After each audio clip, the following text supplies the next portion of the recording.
state corporate partners. Yeah, I'm not actually know exactly what the intent of the question is. But let me speak, I'll extrapolate from what we've done, who our partner is in Northampton County.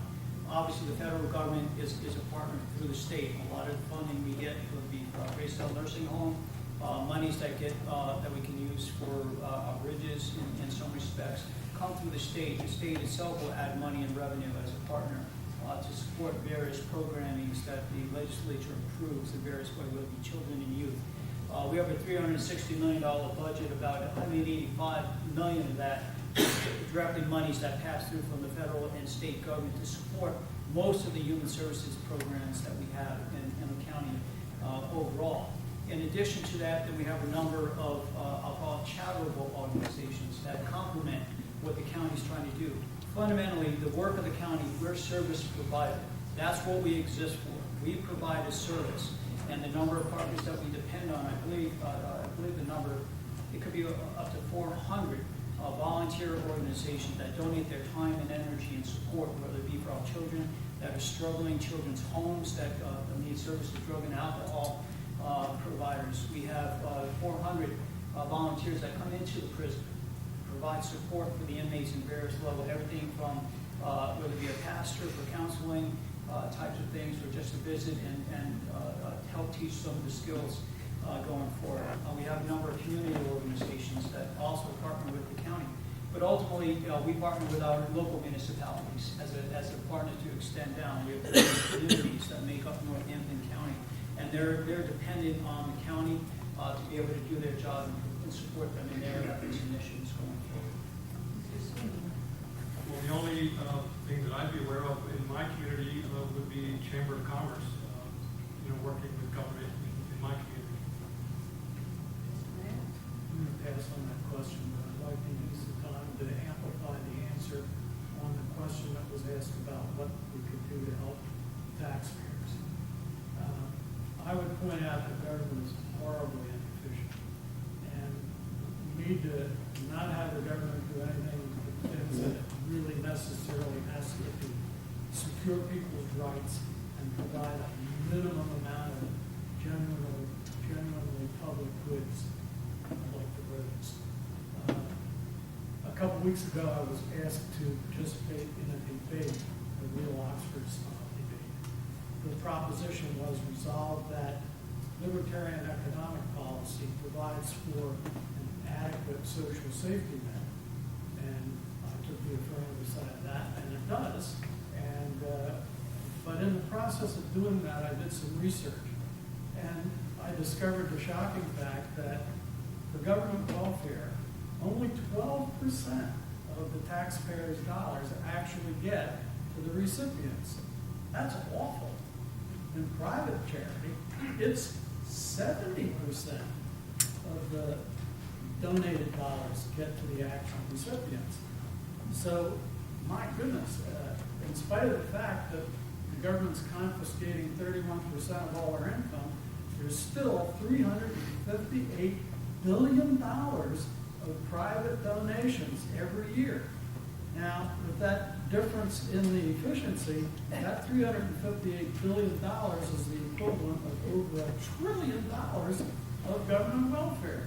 So for heaven's sakes, we don't want the government to be in that business. Thank you. Mr. DePasquale, what are the state's corporate partners? I think there are three keys for Pennsylvania to win the future. One is having a transportation system that works for all of Pennsylvanians and is a transportation system for the future. It looks out for moving people and doing it in an environmentally conscious way and in a cost-effective way. And I'm glad John has taken advantage of the public, I don't mean that in a negative way, taking advantage of the public-private partnership. There was one Democrat, only a handful of us, that were willing in the 2011-12 legislative session to help pass that legislation despite special interest opposition, because I thought it was the right thing to do, and now it's further proof that it was the right thing to do. We have to have a workforce of the future. We have to prepare our workers, both younger, middle, and older, for the jobs of the future, so that we can win the future on the job creation side, so we can recruit and retain the type of companies that we need to win the future. And third, and probably most importantly, is we need to have an education system for the future. What happened with some of our brick and mortar charters, cyber charters, and even some of our traditional public schools, where they waste taxpayer dollars and don't look out preparing our kids for the future, is simply wrong, and I'm going to continue to crack down on it. But those three things, transportation, workforce, education, I believe the state should be partnering with anyone, public, private, corporate, small business, or nonprofit, to help us achieve those three goals. Thank you. It is known that the cost of Pennsylvania state universities is higher than many other state schools in other states. How could the Auditor General help young people get a college education without the accompanying burden of debt they now face after graduation? And that one, I think, begins with Mr. Sweeney. Well, in the Green Party of Pennsylvania, our presidential candidate for the Green Party of the United States, Dr. Jill Stein, believes that we should have free education for our children. How do we achieve that goal? She has some ideas of savings and taxes, actually taxes on, again, this is not a state issue, this goes to the federal level, but a tax on the transactions of Wall Street and so forth could generate a significant amount of money that could be used for education purposes. I don't see any way the Auditor General's going to do that without that magical. But I would point out that the costs of all universities and colleges have been drifting upward quite a bit lately. And I think that's basic economics. When we make available low-interest student loans, Pell grants, FIA grants, and that sort of stuff, that shifts the demand curve up, so the prices are going to go up. I think it would be a great idea if everybody really understood economics 101, and especially the people that are in the General Assembly and in Congress. This is obviously a major problem for families all over Pennsylvania and all over the United States. I am looking at 2 tuitions coming up a lot faster than maybe we had hoped, although that's part of life, right? They grow up faster than you think they're going to grow up. When it comes to the cost of college education, I am concerned that we're pricing the middle class out of government. We began a performance audit of Penn State University, the first ever performance audit of Penn State. And I met with the chairman of the board. And we had a good, frank discussion. I said, my number one goal in this audit is to find out how this great university doesn't price out blue-collar, middle-class Pennsylvanians. Now, obviously, they have to get good grades and they have to earn their way in. I'm not suggesting them lowering their academic standards. I'm all for their high academic standards. But if you meet them and you're a Pennsylvanian, you should be able to go to those state and state-related universities. It has to be a mission in Pennsylvania to make that happen. And if not, we are failing our kids and failing the future generation. So as Auditor General, I'm going to continue aggressive audits of these state universities and the state-related universities. We're conducting a major one with Penn State right now. This is a huge test for all of us as Pennsylvanians.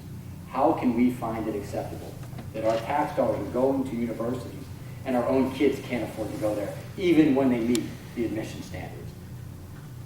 Mr. Brown. We'll take a look at what we're doing here regionally in Northampton County. Northampton County, along with a number, we talk about partners. We work with our local workforce development board. We work with the Lehigh Valley Economic Development Corporation. We analyzed what is needed. We took a hard look. And what came out of it was really allowing our children that are coming through the system to be matched up with job requirements that are in the marketplace so that we can forecast coming down the road.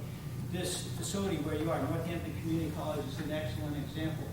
Mark Erickson, the president of this fine establishment, has shifted the curriculum to match the ever-changing demands in our local marketplace so that kids coming through high school are getting the experiences that they need so that they're prepared to come to a community college, go on to four-year colleges. They're one of the best programs, for actually, partnership programs for moving kids on. Four-year programs, when they come out, they have jobs. It's absolutely essential that we focus better the dollars that we do have available, help guide our children as to what's right for them. Not everyone is really up for going to a four-year college, sometimes a two-year, whether it be a trade school or an internship, whatever it is that's important to them, they help them move forward with that. The other thing we have to do is we have to get government out of the way. Over-regulation, over-taxation keeps businesses from being able to expand, to be able to create the jobs that we all talk about with a strong economy. A lot of these things, I don't say go away. They fall to the background because when money's flush, everyone likes to spend it. But we need, these are the types of things we're currently doing in Northampton County to begin to address that very complicated question. Thank you. We'll do one more question, and then we will have some time for each candidate to ask a question of one other candidate. The last question would be, and one of the audience members has questions on transparency. What are the obstacles to the Auditor General doing his job independently and without undue pressure from politics while maintaining public